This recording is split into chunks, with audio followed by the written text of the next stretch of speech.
ایک صاحب مجھے ملے، ان کے والد کی چکی تھی، یہ اسپیلر چکی وغیرہ، ان کو حکمت کا شوق تھا۔ سامنے تھا قبرستان، مجھ سے کہنے لگے کوئی ایسا عمل بھی ہے کہ ان قبر والوں سے کوئی باتیں کر رہے ہیں؟ ہاں ہے۔ میں نے کہا وہ سورت الہاکم التکاثر میں کشف القبور ہے، سورت تکاثر میں کشف القبور ہے، تو اس کو پڑھ تجھے ملے گا۔ بڑے عرصے کے بعد ملا، سردیاں تھیں، باہر تیل والی بینچیں پڑی ہوئی تھی، جیسے چکی والے اسپیلر والوں کے پاس بینچیں ایسی جس پہ سارا تیل لگا ہوا ہوتا ہے، وہ پڑی تھی، میں بھی بیٹھ گیا وہاں۔ تو مجھ سے کہنے لگے آپ نے مجھے کہاں پہنچا دیا؟ میں نے کیا ہوا؟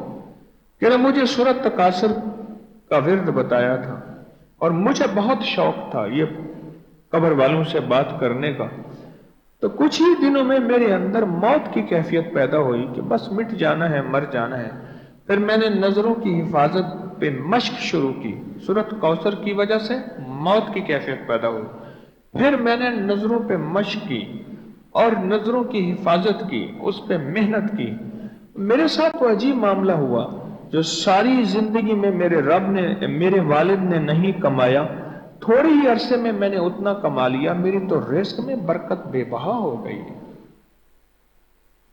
میں نے کہا یہ تو وعدہ ہے، اور واقعی وعدہ ہے کہ نظروں کی حفاظت پہ رزق ملتا ہے، دولت ملتی ہے، دولت کے بے بہا خزانے ملتے ہیں، اور یہ وعدہ ہے کہ نظروں کی محنت پہ علم کے خزانے ملتے ہیں، حلم کے خزانے ملتے ہیں، معرفت کے خزانے ملتے ہیں، لدنی وحبی علوم کے خزانے ملتے ہیں، ایسے علم جو کائنات کی کسی کتاب میں، کسی ورق میں، کسی دل میں نہیں ہوں گے۔